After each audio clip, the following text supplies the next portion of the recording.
Assalamualaikum warahmatullahi wabarakatuh. Jadi aku itu sekarang udah sebulan di Madam Wushu. Aku pikir kan kontraknya itu awalnya itu 1 bulan aja gitu ya. Makanya aku tuh anteng nggak minta pulang atau kayak gimana gitu kan. Tapi masalahnya itu si ATM aku itu belum jadi ternyata gitu kan. Kalau belum jadi ya kita tidak semangat karena tidak melihat gitu uangnya begitu kan. Dan itu posisinya itu udah 1 bulan lebih, hampir 2 bulan gitu dari pertama kerja. Nah aku bilang lah sama si majikan Wushu kan, kata aku tolong dong ambilin ATM aku di kantor gitu kan. Oh oke, kata dia, nanti aku bilang suami aku ya. Oke, kata aku gitu ya. Jadi aku tuh anteng nunggu lagi gitu kan. Nah udah gitu suaminya bilang katanya gak bisa soalnya aku kerja dan ATM kamu itu bukan di kantor yang deket rumah. Oh BTW ya, si rumahnya si majikan Wushu sama kantor itu jaraknya cuma 5 menit. Jadi dia itu emang deket banget gitu ya, masih sekitaran kantor kayak gitu. Terus oh iya gak apa-apa gitu kan. Aku kayak ya udahlah gitu, biarin, toh aku juga kan bakal pulang, nanti aku mau ngambil aja langsung di kantor gitu kan, pikirku. Nah udah gitu ternyata aku dikontraknya 2 bulan gitu kan. Aku nanya emang aku berapa bulan kontraknya, kata dia 2 bulan. Aku lemes dong pemirsa, karena aku tuh udah gak mau gitu loh. Soalnya anaknya kan udah bisa jalan tuh, jadi dia itu selalu mau turun ke tangga. Emang sih dikasih pagar gitu kan si tangganya, cuman ya namanya juga pagarnya kayak kamu tahu kan, pagar IKEA itu yang gitu-gitu juga tuh sama bocilnya itu copot gitu loh. Dan di sana itu jam tidurnya itu gitu loh.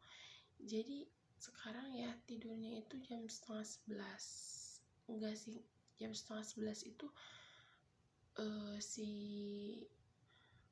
majikan Wushu tuh baru pulang dia kan. Nah kita kan berarti itu siap-siap dulu, beres-beres dulu gitu kan, maksudnya kayak mandi atau apalah gitu ya. Jadi paling kita tidurnya itu paling malam jam 12. Nah jam 5 atau setengah 6 itu udah dipanggil lagi gitu loh. Apalagi kalau anaknya kan yang kecil ya, yang kecil tuh udah bangun udah dipanggil lagi. Karena kayak gitu loh, istirahatnya tuh sebentar banget. Emang sih kalau kan itu anaknya, waktu anaknya tidur kan bisa ikut tidur gitu ya. Masalahnya itu tidurnya itu gak barengan gitu loh. Jadi tidurnya itu kalau kakaknya duluan adiknya nggak tidur, kalau adiknya tidur kakaknya enggak, dan kakaknya itu jarang tidur siang gitu loh. Jadi emang banyak diemnya gitu. Cuman kan kalau meskipun diem juga ya, masa anaknya lagi nonton TV atau anaknya lagi main kita tinggal tidur gitu loh kan, takutnya dia kenapa-napa gitu. Jadi itu sih nggak enaknya. Makanya aku tuh mau pulang gitu, mau pulang kantor.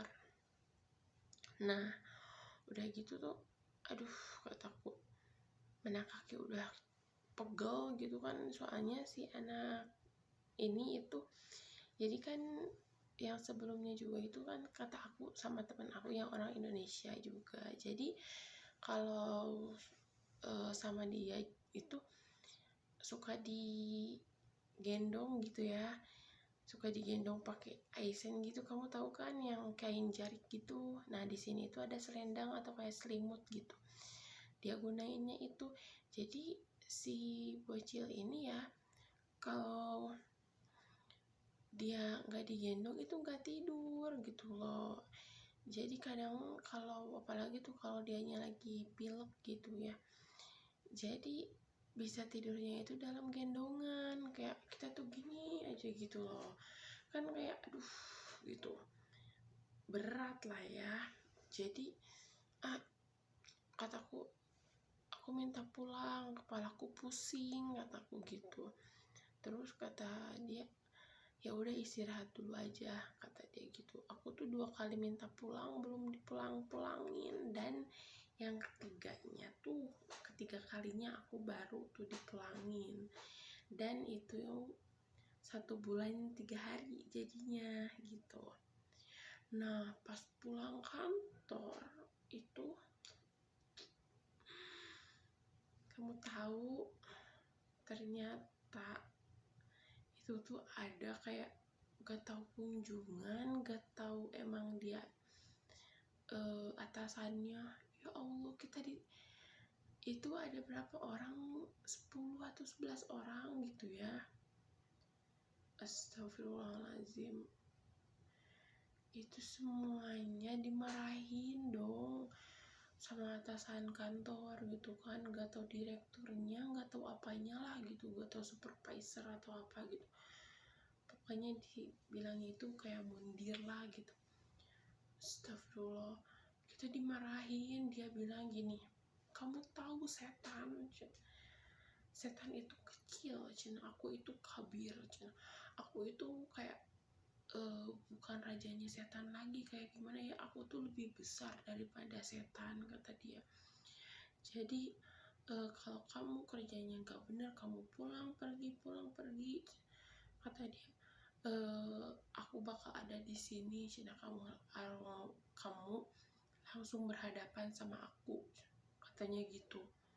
Kalau kerjanya pulang pergi kan kamu itu kerja di sini itu, cina kamu itu punya anak, punya keluarga, katanya di Indonesia itu. Kalau kamu kayak gitu terus, kamu gak bakalan dapat uang, cina. Dan saya juga jadinya pusing, katanya. Kayak aduh gitu loh. Kan kalau kitanya nggak kerja kan berarti nggak dapat uang juga gitu loh. Maksudnya kenapa sih kayak gitu ya Allah. Itu tuh ada ya yang nyampe gemeteran kayak gitu loh, gemeteran, soalnya dipanggil satu-satu karena emang sedikit juga ya yang di kantor itu, jadi dipanggil satu-satu. Aku juga dipanggil, kamu kenapa gitu, dalam bahasa Arab gitu ya, soalnya ada translatornya. Aku tuh kayak apa sih gitu loh maksudku, tapi aku kayak B aja gitu, soalnya pertama aku juga gak ngerti ya ngomongnya, yang kedua kayak ya udah sih gitu loh, ngapain marah-marah. Itu tuh kayak aduh, yang peribahasa ya biarin lah, dimarahin juga kan pakai bahasa Arab, hitung-hitung aja di ruqyah atau lagi didoain, enggak didoain atau di ruqyah enggak marah-marah kayak gitu. Dia itu kayak ya Allah, melotot banget matanya gitu loh, kan dia tinggi besar terus matanya melotot, itu tuh kayak ya Allah gitu. Dan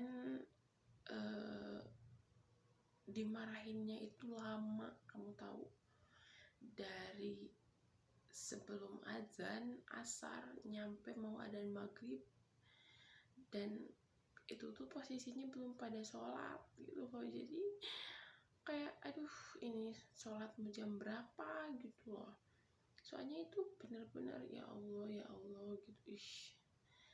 Dan itu tuh salah satu pengalaman yang enak gak enak sih, maksudnya kayak kalau dibilangnya gak enak ya akunya juga masih di sini gitu ya. Kalau dibilang enak, mana enak dimarahin gitu loh. Jadi udah dulu ceritanya, insya Allah nanti aku lanjut untuk madam-madam berikutnya lagi. Terima kasih sudah menonton video ini. Maaf jika suaranya kurang kedengeran, karena aku nggak pakai mic ya, jadi mohon maaf banget gitu. Jangan lupa like, comment, subscribe. Assalamualaikum, terima kasih.